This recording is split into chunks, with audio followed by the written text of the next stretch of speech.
This is Nice Guy Eddie, and you're listening to In My Humble Opinion on Rainbow Radio. Got a question for everybody out there.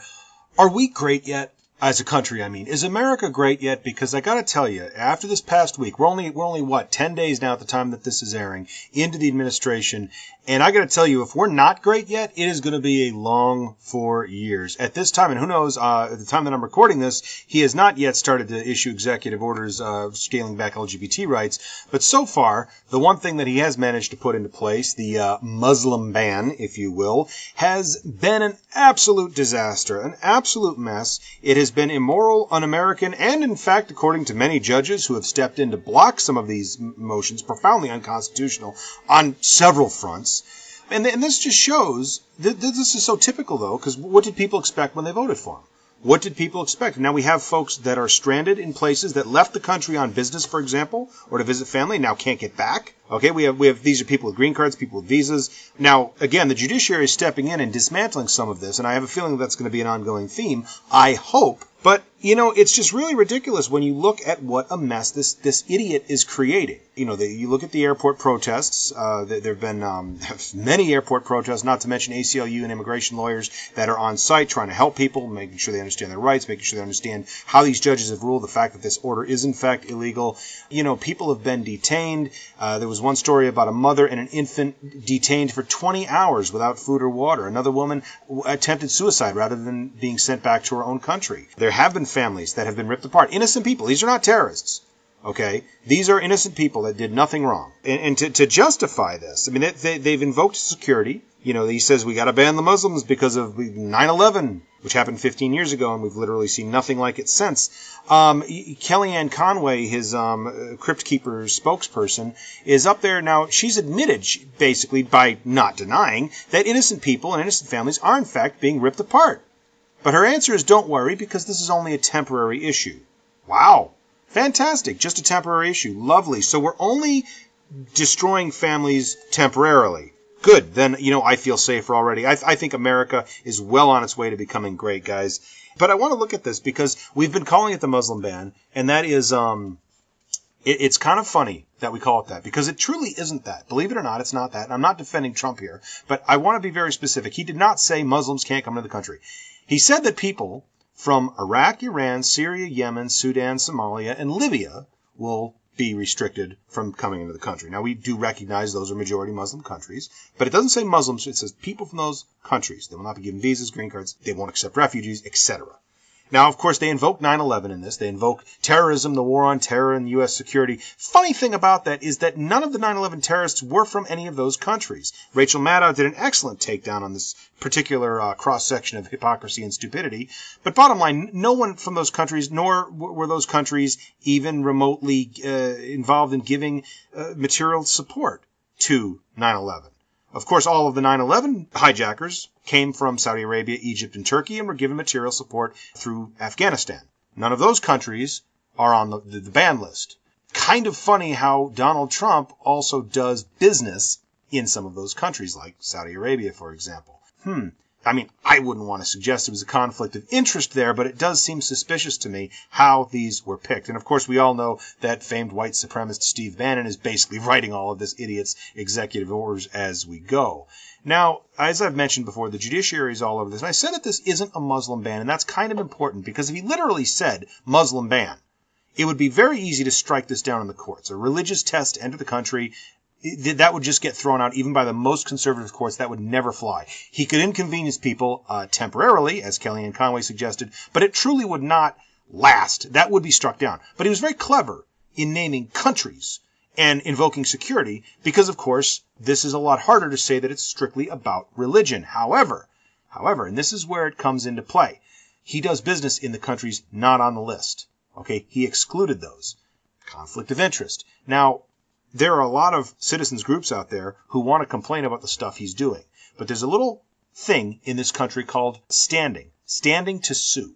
In order to sue somebody, you need standing. And standing basically means, in layman's terms, that you have to show that you were directly harmed by it. So in other words, I can't say that I am harmed in theory by something he's doing. I have to be able to demonstrate harm. And this is where capitalism and the corrupt system of capitalism might come to everybody's rescue. Because in excluding those countries, okay, that he does business in, he has used his position to give himself and his own businesses an unfair advantage over his competition, who may, be doing business in some of the other countries. Okay? And this actually gives somebody now standing to sue. This actually gives somebody the ability to take this into court, no longer on religious means, but to actually use capitalism and business and profit and loss as the reason that this needs to be struck down. Because this probably could not be struck down, at least not as easily as people might think, on constitutional grounds. So it's clever, but again, in giving people standing to sue, and if one considers the boycotts being called for Uber because of their CEO is essentially one of Trump's right-hand men. Not exactly, but he's very much involved and very, very strong supporter of Trump. Meanwhile, the CEO of Lyft, Uber's main competition, has donated $1 million to the ACLU to help fight this ban. And you look at that and the taxi strikes between that kind of activity, boycotts, and going to the competition, giving the business the competition, and the fact that the way he's structured this quote-unquote Muslim ban may actually give big businesses, hotel chains, golf courses, etc., standing to sue, it is funny that for-profit business might actually be what ends up taking this all down. It's what's going to erode away public support, it's what's going to erode away corporate support, and it might actually be what wins out in court. Now, that's optimistic. That is just my speculation. But it is interesting that may actually be what comes true. Because if you look at it this way, folks, I go back to some of the lawsuits in Indiana and North Carolina. When big business is on your side, you have a much greater chance of winning. You look at what happened in Indiana and North Carolina. They signed anti-LGBT pieces of legislation, and the big businesses abandoned those states. And those have since been eliminated. And even the most ardent Christians are not enough to convince Republicans, the big business party, that they should continue to support them if big business is not on their side and big business is pulling their supports. Now, I'm not saying yay for big business. I mean, again, as a liberal, that's not exactly my first choice. I would hope that social justice arguments would win the day. But if those aren't going to win, I'm happy to have the market on my side as well. And this actually dovetails into what we want to be talking about tonight, because I don't really believe in isms, atheism, agnosticism, that's about it. But in terms of economic and political theories, am I a capitalist? Well, not if that means that I think capitalism is inherently good. Am I a socialist? Well, not if I think that socialism is going to work in all scenarios once human beings actually take control of it and have the opportunity to fuck it up. I don't think systems are really that strong, but I will say this. I think that the free market system, if it's actually done properly, and it hasn't been in quite some time in this country, certainly since Reagan, I think it goes back prior to that, we've sort of lost our track when it comes to monopolies, and not corporations have way too much power. And there's things that used to be done to rein that in that have since just gone by the wayside. I don't even know why we have a Securities and Exchange Commission anymore, because they pretty much just rubber stamp every monopoly that comes their way. But there are ways that can be reined in that don't involve going full over to socialism. That being said, and I say that to qualify what I'm about to say, is that I think you can have profit in a lot of ways. You can have for-profit motive keeping a lot of things equitably distributed. You can debate me on that, but for another time maybe. But there are certainly at least, as in my mind, 5 areas that profit should not be what drives us, okay? One of them, and this is an odd one to say, but it's religion. I don't think religion should have I think if a religion is being done on a for-profit basis, it has lost its way in a very religious sense, in a very Christian or Jewish or Muslim sense. I think the military is something that should not be used to defend U.S. assets, which unfortunately it's being used to defend U.S. assets far more than U.S. security or U.S. freedom. I don't know that that's going to change under Trump. It certainly didn't change under Obama, and it's been in the case under Bush, under Clinton, all the way back to Reagan. You could argue really ever since World War II. We have not faced existential threats as countries. We have faced threats to our investments abroad, and we've used our military accordingly. Healthcare, again, you can do a whole show on that, but I think there is a way that you can use a profit motive to give good healthcare, but certainly the way that we're trying now, it's a disaster. All it means is hospitals brush people out, push people out the door before they should. Insurance companies don't cover things that are needed. It's a mess. So that's another area that profit just does not work. And then the last two are what I want to, there's a cross-section of this that we're going to be discussing with the guest tonight, and that is education and incarceration and justice. Education in the form of tax-supported for-profit schools, in other words, charter schools, and et cetera, and a lot of times it's public money being used to cover the tuition at these for-profit schools. And of course, incarceration, we're talking about the for-profit prison system. And to help us unpack some of that tonight, I'm joined tonight by Skarlett Krow to talk about the prison system and specifically how it relates to failings within the public school system, foster care system, etc., and how we have a pipeline, so to speak, feeding these. Skarlett, welcome to the program. Thank you, Eddie. Yeah, oh, wow, where to begin? Just with my own experience, really. Okay. So, oy vey.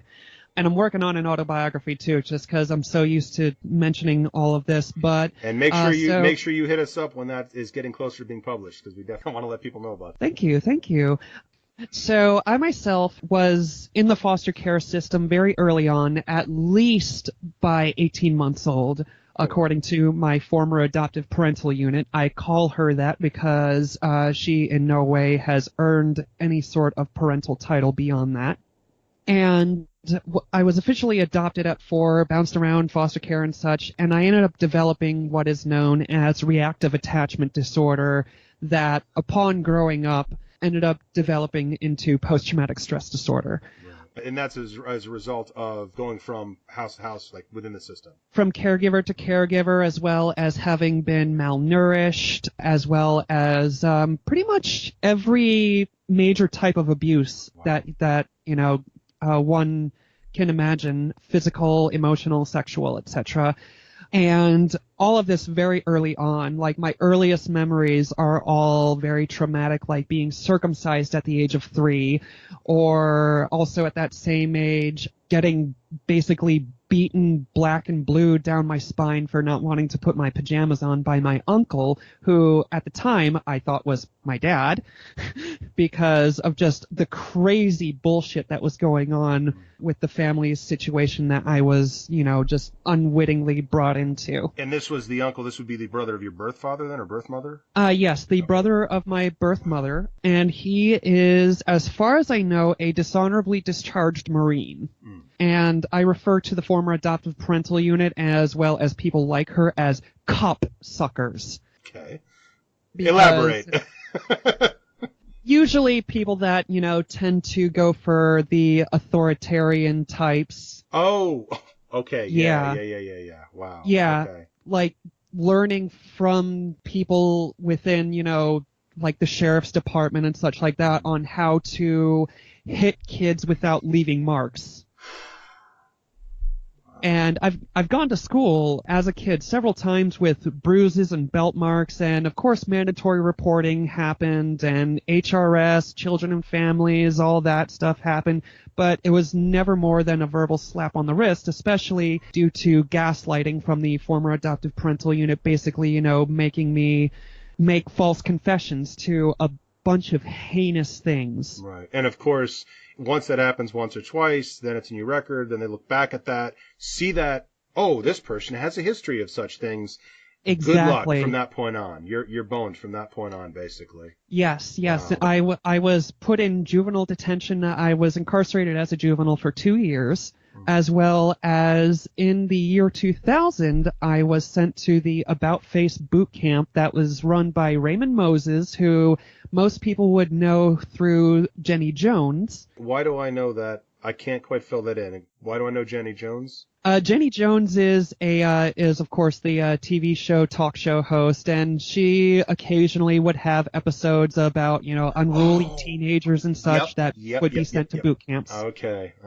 Yeah. So the About Face boot camp was shut down by the state of North Carolina in the summer of 2000 for basically being an illegal foster care type of facility, basically just where annoyed parents would send their kids when they got sick of them, pretty much. Right. Was this one of whip these them into shape. abduction in the middle of the night type deals? No. Oh, okay. I was, driven to Tampa International Airport and flew to Charlotte, North Carolina, was picked up, and we were driven down to Kings Mountain State Park in South Carolina, and 2 weeks into it, I guess like the feds found out and all of us got sent back home, and I was supposed to be there for 2 months. That's what my former adoptive parental unit had paid for. But obviously she didn't get, the difference paid back, so. Yeah, well, illegal camps and systems and whatnot don't tend to honor warranty policies. Wow. Yeah, and so later on in the year 2000, I was sent to juvenile detention, and I was in the Pasco County, Florida juvenile detention facility for 8.5 months from December 13th, 2000 to August 29th, 2001. And from there, I was taken to a psychiatric hospital that is now known as Manatee Palms, but at the time was Manatee Adolescent Treatment Services. And it was a therapeutic setting, and I ended up learning Albert Ellis's method of rational emotive behavioral therapy, which works to an extent, but at the same time can turn you into a robot, for lack of a better term. Okay. And yeah, so luckily, I'd rather not divulge the charges that I was brought in on. That's not a problem. Okay. Well, I guess one question, though, is do they remain on your record, or were they expunged or whatever happens when you went from juvenile when you turned 18? Luckily, they were expunged, as far as I know. And it was on the condition that, I don't get into any legal trouble further on. And of course I didn't, because, I was not in a toxic environment where anything that I said or did could be construed as something that, was criminal, basically. Right. Except that by then we're talking you're past age 18 at this point. You're on your own, essentially. Oh, yeah. Unfortunately for me, I tried going into an independent living program at the age of 17, and me being me, the bleeding heart that I am, I let people into my first apartment. They ended up stealing my rent money and robbing me blind and such, and I've just been kind of struggling on and off the streets, from between the ages of 18 and 28 until I ended up couch surfing my way into my fiance's heart. Well, I guess one of the other things is because you mentioned it at age 17, obviously a group of people took advantage of you to some extent. And what 17-year-old would not be vulnerable to that, especially one that was not raised in even a remotely conventional nurturing, maturing, etc. environment. I mean, exactly. You say bleeding heart, and I guess, and I do understand there's probably half tongue in cheek saying that. Not saying you're not a bleeding heart. but obviously, that's one of those things that I don't know. It's, okay. Yeah. Now, I would imagine then also, because this is about your experience, of course, but I would also imagine as you go through this, you are seeing other people experiencing the same thing, different versions of the same story. Oh yeah.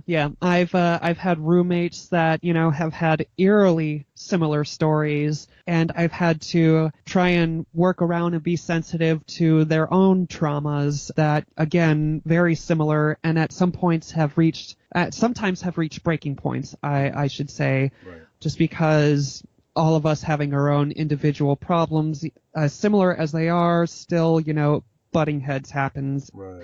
And that's why I actually ended up withdrawing myself from finishing the process of becoming a peer counselor last year, was because I saw myself as not necessarily fit to be able to do that professionally, because there's just too much trauma and heartbreak that not only did I go through, but also that I hear from friends and acquaintances.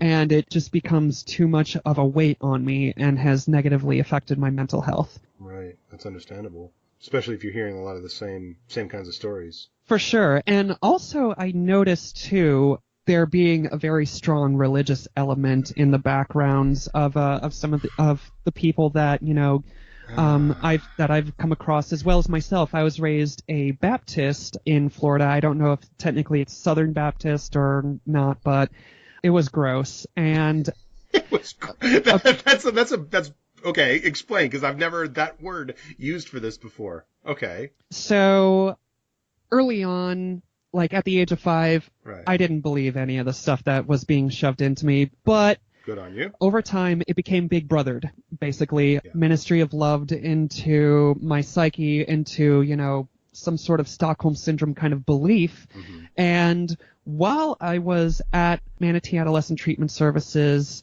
I started reading a Bible to try and become a better Christian. And about halfway through Deuteronomy, I just threw my hands up and said, no, I can't abide by this. You know what? You made a much better effort than I did. I think I've said it many times recently, it seems, but the Catholic Church lost me at age 5 and they haven't had me since.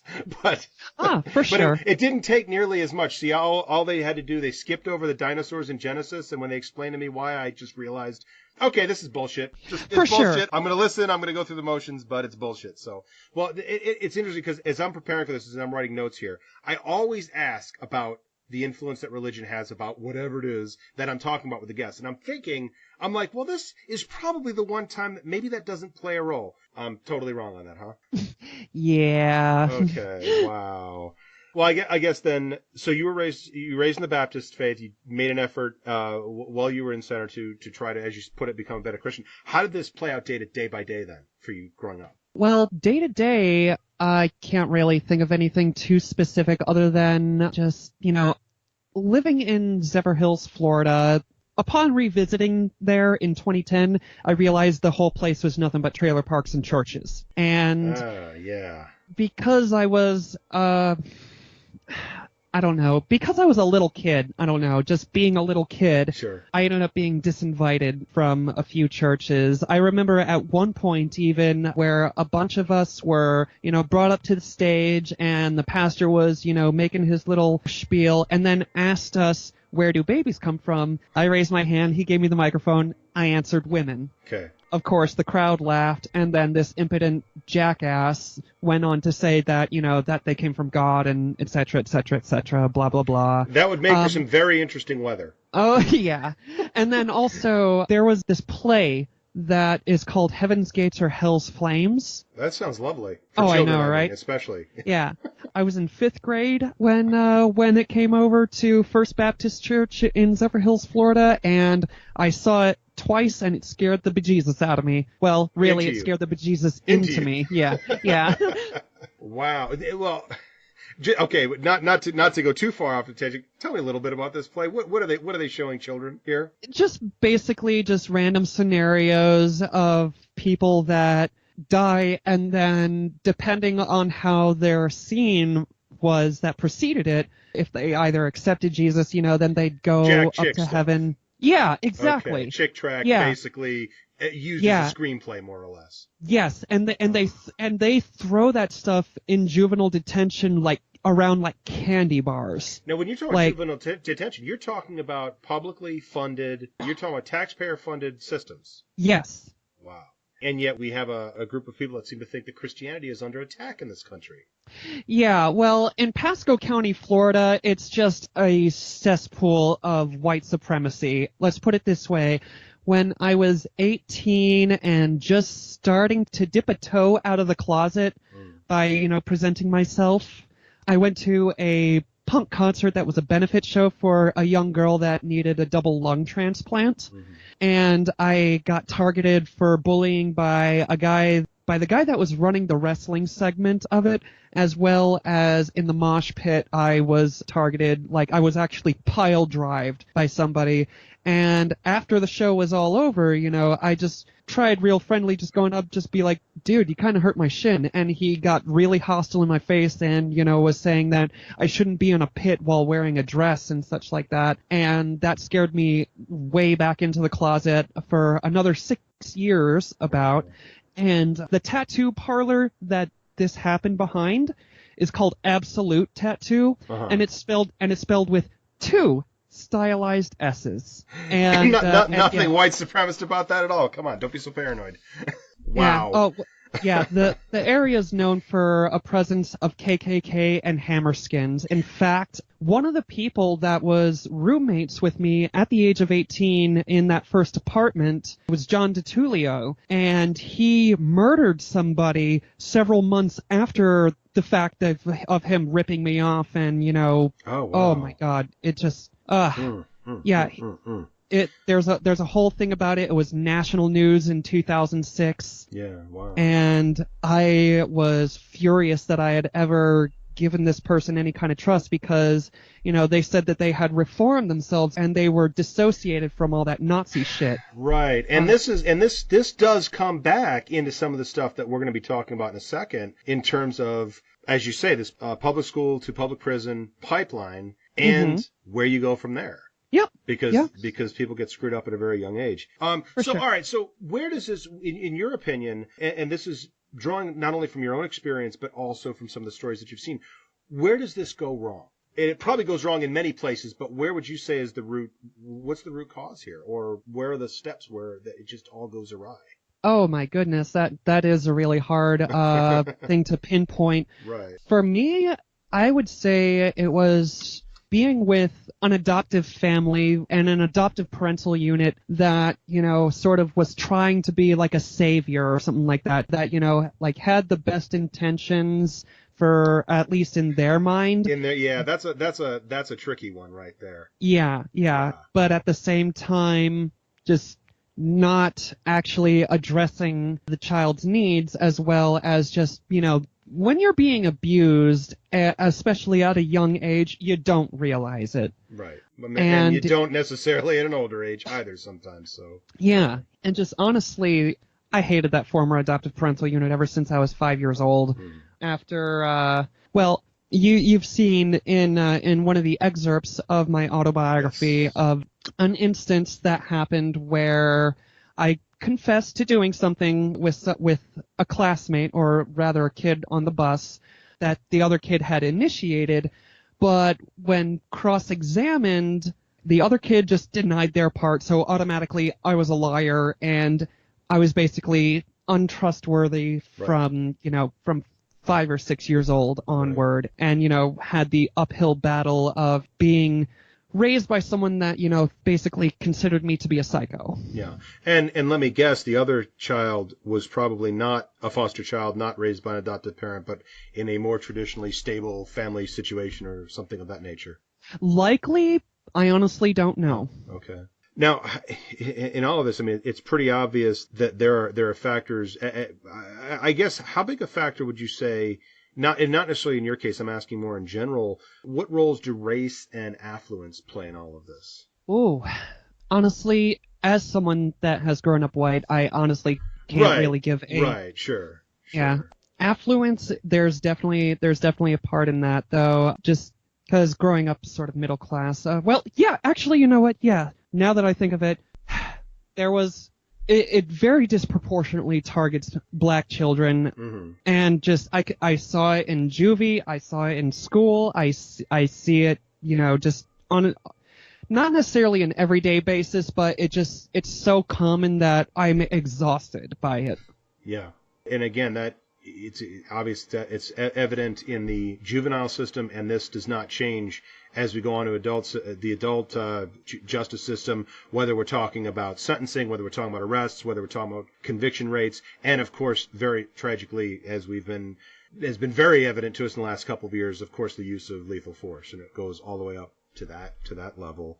Oh yeah, and then also just something from my own experience, and I would not be surprised if this happened all across the country, but while I was attending an alternative school using a performance-based program, they had someone from the military come in and administer ASVAB tests, and if we refused to do it, then we would get a 0 for the day, and that would, be struck against our general grade. Right. And so I ended up submitting to it. I tested really well, but obviously I had no desire to follow through with any of that. Right. And for those who are not aware, that's, of course, the aptitude test, essentially, for the U.S. military. It is a voluntary test. It is not required to go to college. It is not required as a standard test for any public school. It's essentially, I don't know if I would go so far as to call it a recruitment tool, but it's definitely part of the recruitment process. Definitely. And I mean, I took it in high school. Most of us did, but it was voluntary. And again, we had one or two.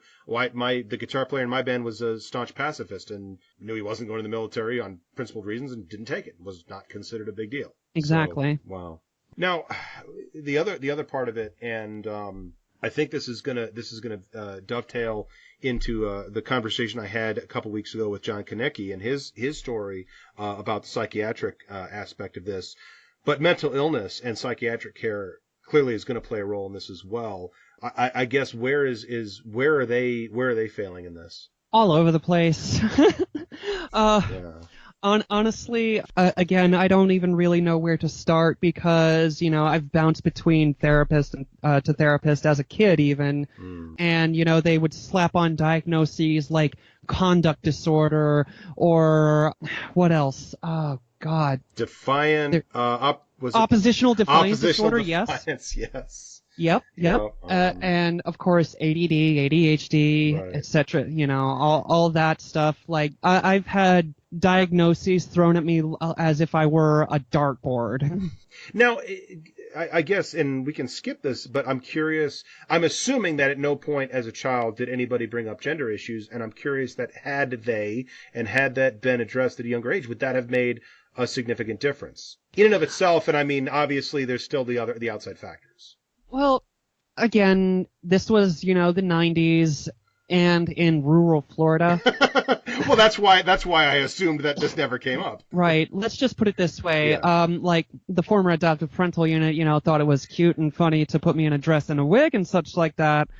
But then when I didn't necessarily dress out of it immediately after, it was brought up in sort of a laughing manner. And again, this was, for me, my personal experience. It was just very, very spotty until I started really doing some soul searching and self-exploration around the age of 17, even though inklings of what ended up being a huge part of my identity, coming to fruition. I don't know.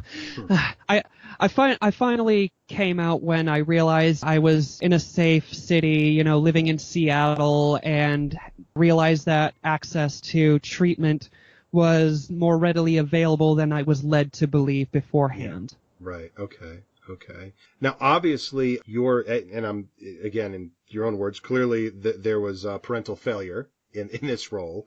Not going to question that. I'm curious, though, you talk about your parents essentially gaslighting the system, setting you up as the problem child, and thus, once that's established, then they have carte blanche essentially to fill in any narrative they want. But I'm also curious from the standpoint of what should the system be doing differently in terms of parents? And I guess the two things that I come up with, there is the CPS aspect, which is what we call in Michigan. I think you called it something different in Florida, but the Child Protective Services, the social workers, they take the kid out of the dangerous situation. And then there's also the school of thought that seems trendy lately, and I question if it's of any value, and that's, of course, holding the parents responsible for the actions of their children.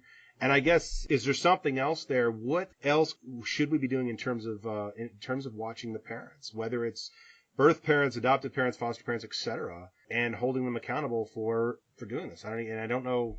How do you go? What stops you from going too far in that direction too? Oh man, this system is still failing, and I don't believe your case is unique, which is why I say it that way. Yeah, for sure, and especially when it comes to having to identify markings, I realize that that's, where it's not always necessarily a cut and dry thing. Like for me, it was belt welts. I mean, those were obvious. Yeah. Well, welts. I mean, you don't get welts from roughhousing in the backyard. Right. Honestly, it's just a giant mess between the schools, the parents, the children, as well as Department of Children and Families or Human Resource Services. I think that's what HRS stood for before it became Department of Children and Families. Right. And it's a matter of trying to get the story straight.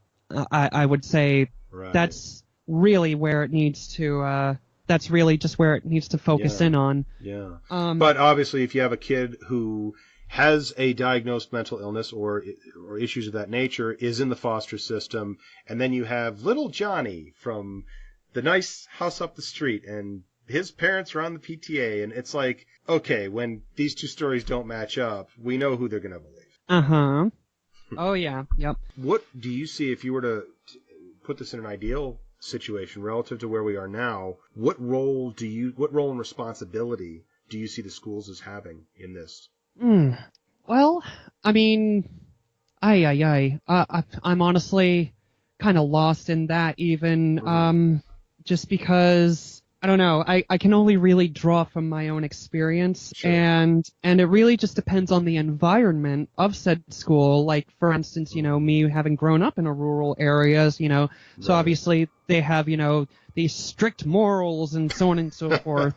Yeah. And, I mean, mandatory reporting is very much a godsend, Right. for lack of a better term. Yeah. And at the same time, it doesn't necessarily always work. Like, for instance, with the split in my right eyebrow from being hit in the face with a telephone at the age of 10. Fuck. Okay. Yeah, that was, I slipped on a rock in the creek, and it got swept under the rug as such. Right. Now, as you're a child, and you said age 10, and I mean, I think most people realize that when a child is in that situation, they're not always going to tell people the right story. Were you saying no, that's not what happened, and or were you more of the I was following the narrative that I was passive? given. Right, which is sadly what happens a lot of times with kids in these situations. Yeah, unfortunately so, and that's where that's another part, I think, where that's a major failing, is just dealing with the abusive parent. Right. And what surprises me too, now you were not the first, or were you the first foster child that this particular couple had taken in? Oh, it wasn't a foster care. I was actually adopted by this person. Right. I was adopted and in this person's custody on and off from 18 months old, but the adoption went solid when I was 4, and at the age of 13 was when she did what she did and, said the things that she said to get me put into juvenile detention. And then after graduating from the program that I was sent to, she refused to take me back, so I was there for an additional 30 days, just sort of, having graduated and my replacement was already there, just sort of in limbo, waiting to be put in foster care. And then a few weeks into being fostered at the age of 15, my caseworker told me that the former adoptive parental unit had terminated her parental rights over me, and that was a huge relief for me. Yeah, I felt liberated. I think a lot of folks can look at that as something that would be traumatic for a child, and I think that says a lot about what you experienced, that you would actually feel relief over that. Yeah, and that's incredible. And I was given the option on whether or not I wanted to be adopted again, and I flat out refused. Now, you mentioned going through the program, and I'm curious, in your experience with the juvenile detention, and I guess from the rehabilitation aspect of it, are the programs at the juvenile level useful? Do they accomplish something? Is it a waste, or is it actually doing more harm than good? I honestly think the therapeutic setting is incredible. I mean, yes, it was certainly flawed, especially when it came to having untrained and inexperienced staff that ended up using excessive force. Like, I actually saw a kid, 15 years old, get his arm broken chicken wing style by a staff member that was being too rough on him while he was up against the wall and not resisting. Right. Wow. So it really depends. The whole corporal punishment model, I think, just needs to be done away with entirely. Right. Well, and I think a lot of people might hear that and say, well, God, haven't we gotten, and remember, folks, rural.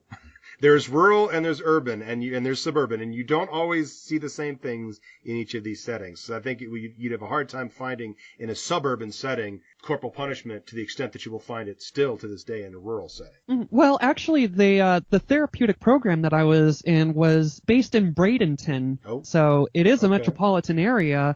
But the juvenile detention facility for Pasco County, that, of course, being rural, and, I was placed in solitary confinement at the age of 14, for 72 hours, and yeah, it messes with you. Being in, a room with no mattress and just a steel toilet, and a sink that doesn't work, and dried loogies all over the ceiling and the walls and such like that. It was just, it started to show a little bit of improvement as I was on my last few weeks there before I got sent to Manatee Adolescent Treatment Services, where they actually were bringing in therapists to, address groups of juveniles, depending on what their charges were based on for each thing. And at the same time, Jeb Bush was, governor, and they were also at the same time gutting things like a rec room or things like acting, like improv classes and such like that. Just little things to, keep the kids busy without necessarily boring them to death, either in their cells or just by playing cards or something like that. Right. Giving them something to look forward to.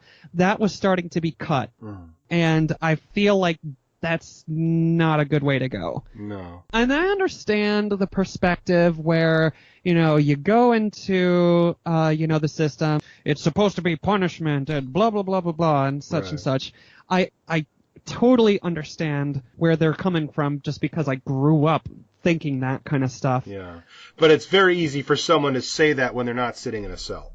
Right, exactly. And honestly, I know I keep making allusions to 1984, but it's just so apt. I liked how you actually verbed, what was it, Ministry of Love did into me. I love that. You actually verbed Orwell. That's...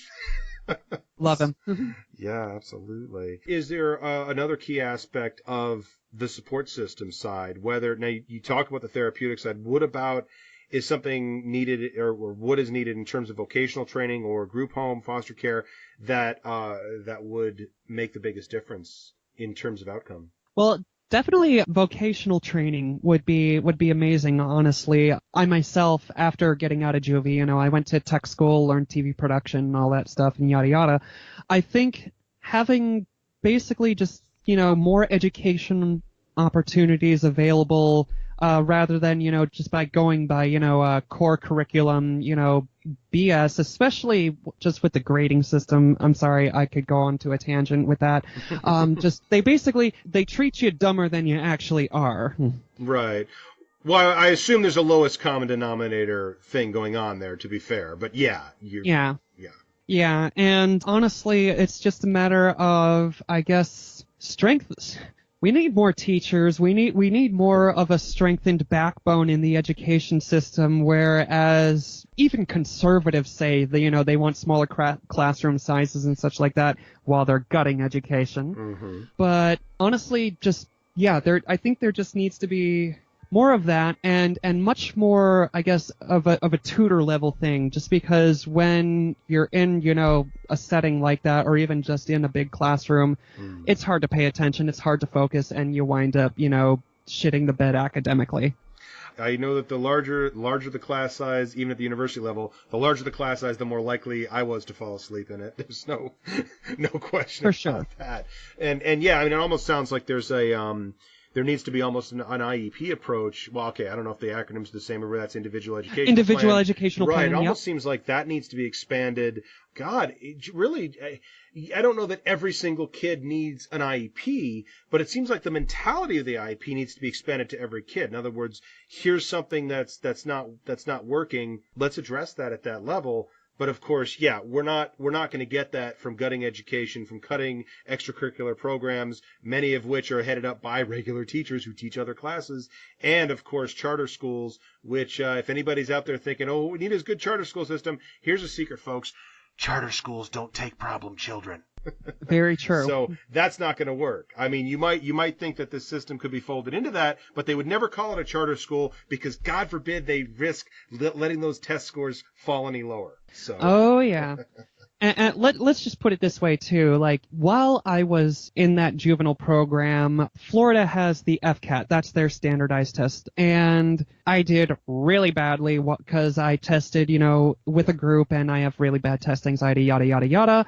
The next year, after I, was out of the program and I, got to take my test in a room by myself, I ended up ranking in the top 94th and 96th percentiles in English and maths, respectively, in the state. And they were trying to put a special diploma on me when I actually had to fight them to get a standard diploma because I knew that a special diploma was going to kill a lot of opportunity for me. Right. And by special diploma, you're talking about the equivalent of a GED or not quite a diploma, basically.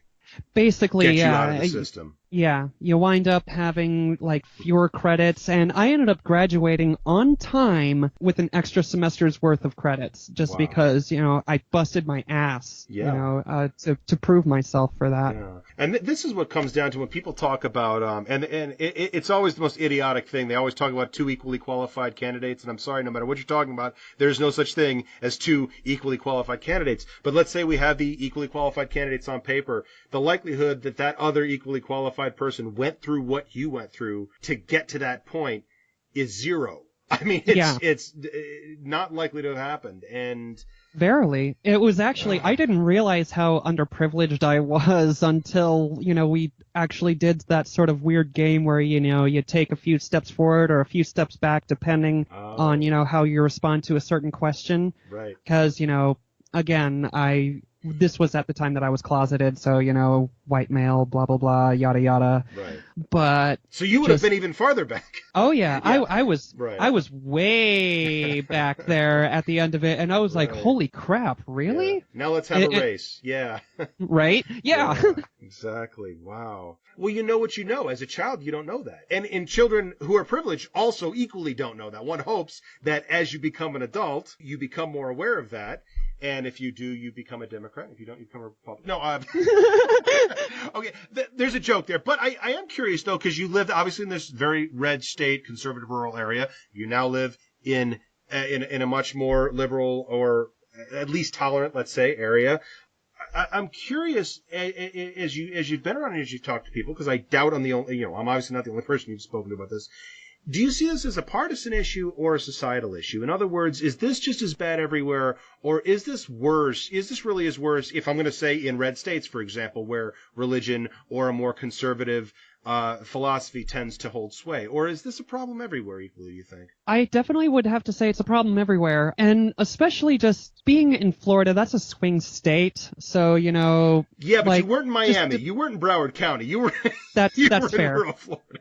But yes, but I'm sorry, but go on. But yeah, and each different area has their own set of struggles, especially when it comes to, just how well funded the schools are, as well as, who's running the show politically.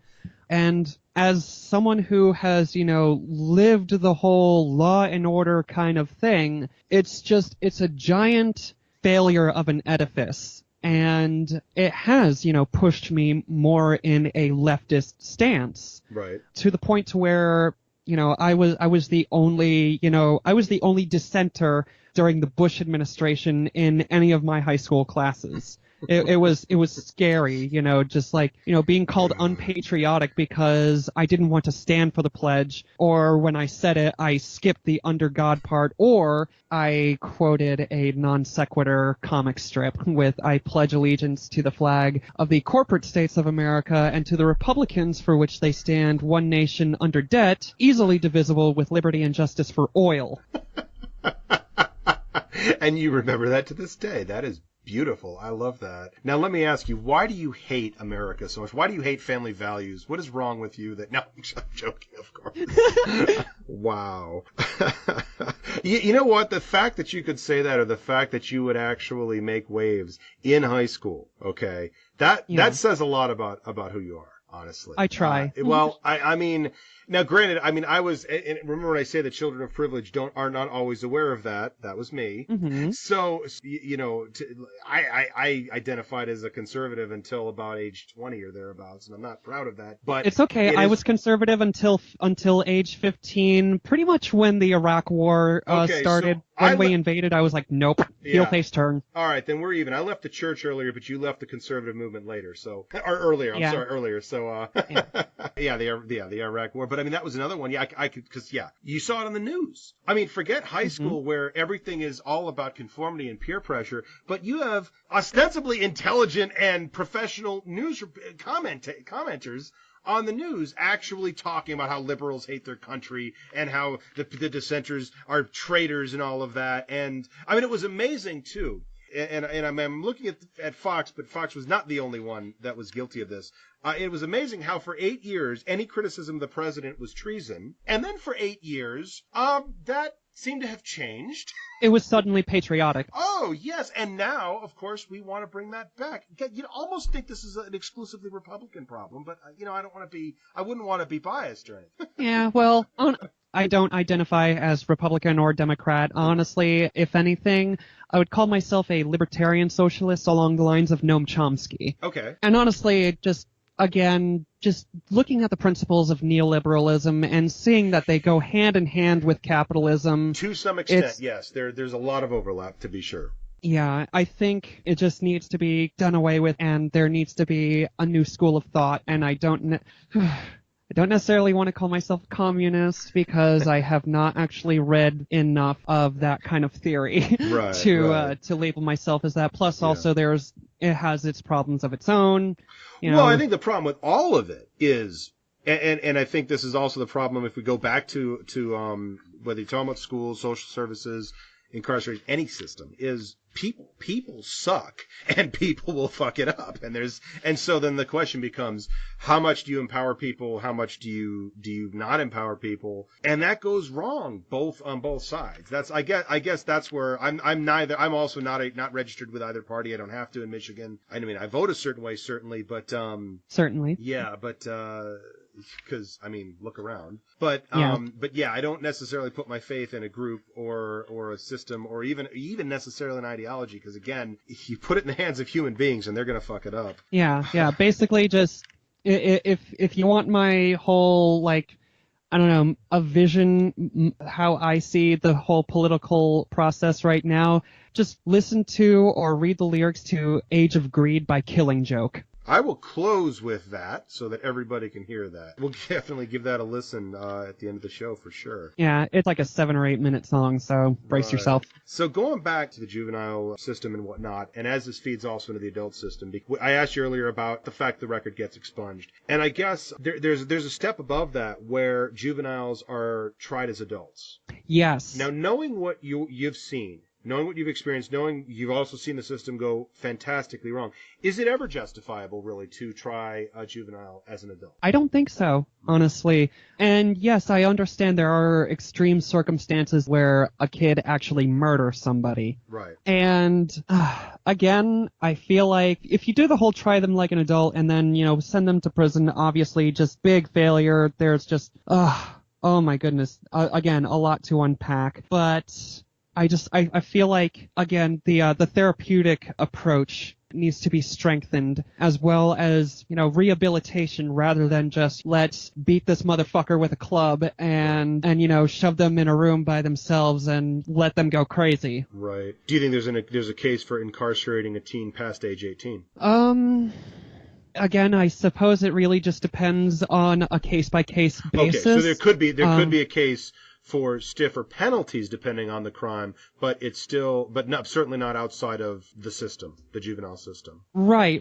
And I think, especially if someone is incarcerated initially as a juvenile and their sentence carries them outward into adulthood, then there definitely needs to be a smoother transition. Mm-hmm. And again, less focus on the corporal punishment aspect of it, because that really benefits nobody other than somebody with a power trip that, is later going to go home and touch themselves, after beating on somebody. We all know the type. Yep. I keep thinking of just the fact that that professional wrestler, the Big Boss Man, I don't know if you remember him or not, if there's I might be a little bit older than you. I might have been before. He was a prison guard, basically. A crooked, belligerent, violent prison guard. And I'm like, this is actually for entertainment. I'm like, that says something about the mentality of people who are consuming this entertainment, that he could actually have been a major player in the WWE for a while. It's like, really marketing that image? I don't know. I mean, and it was not, to me, I never interpreted it as being critical or satirical because they were making some sort of greater social point. No, he was celebrated. He was a heel, but look at how tough we can be. And and the foster parent that I had from the age of 15 to 17, she was actually a women's prison guard, and she was fantastic. So it's not, I'm not trying to throw all authority figures under the bus here. Sure. But there definitely is a culture of being power mad within that needs to be addressed and basically just eliminated. Right. Now, I guess one, and this will be, it's a tough question, maybe giving this some thought. You lean towards the therapeutic, you lean towards the rehabilitative, and we've talked about vocational training, etc. I would assume as part of that, you would support prisoner education as well. Oh, very much so, yes. So then, what do you say to a working class or working poor person who themselves or perhaps their child is struggling to afford a university education, struggling to afford higher education, and they're looking at the fact that a felon is going to get free education? How do you sell that to them? Oh, wow. Yeah, that's definitely a hard one. I would definitely start with I see you.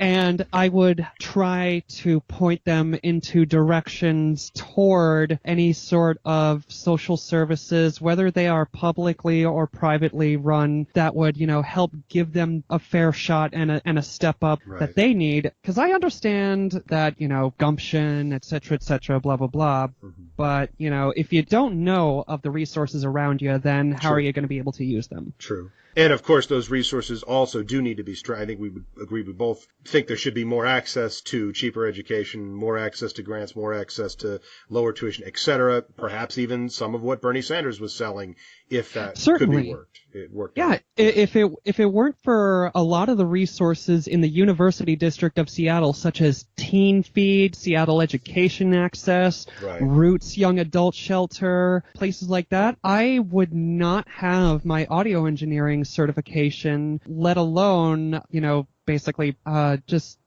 wouldn't be as somewhat decently off as I am now if it weren't for those resources. Right. And I think there need to be more of them. And also, especially in pretty much every region, in every county, in every town, as everywhere, not just, metropolitan area, not just in a rural area. It needs to be evenly spread out. Yeah, agreed. And proportionate to, population, of course, et cetera, blah, blah, blah. Right. But not proportionate to income. So inversely proportional to income. In other words, subsidized. Yes. Gotcha. More education, more therapy, less cops, less beatdowns. Yeah, I can get behind a lot of that. Skarlett Krow, thank you so much for coming on. Really appreciate you giving me some of your time. Thanks for sharing. Thank you, Eddie. I want to thank Skarlett again for coming on the program, sharing her time and her personal stories with us. Hope that you enjoyed. Well, not so much enjoyed because that was a tough story to hear at times, but I think it's important that we understand where some of these failings are and exactly how this contributes to some of the larger problems that we have in our society, and hope that's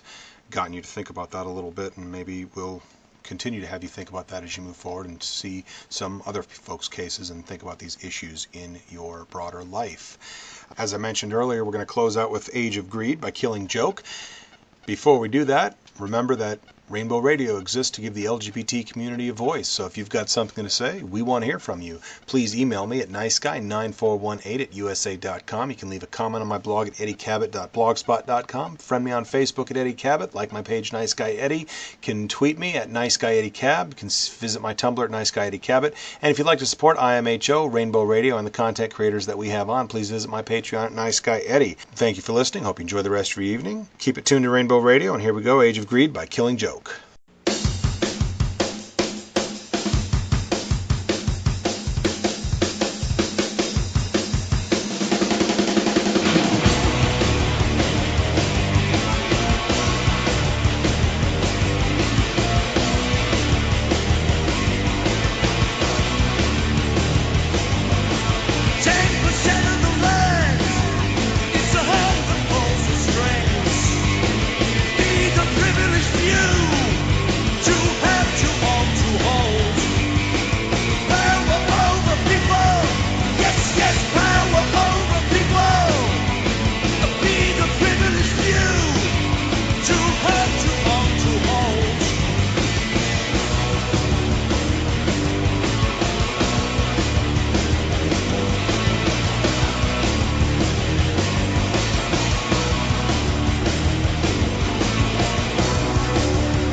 security for your creature comforts, exchanging the hours of your life for the cash you already spent, eating rubbish so you can pay the rent, table wine once a week, if you're lucky, in comparison.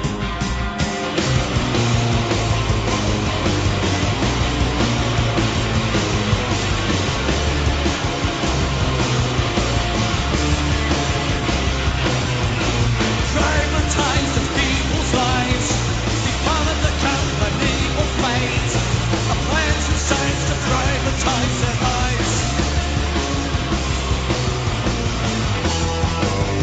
Water is our business, electricity is our business, gas is our business, lives are our business, business is our business.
Treat me like a commodity.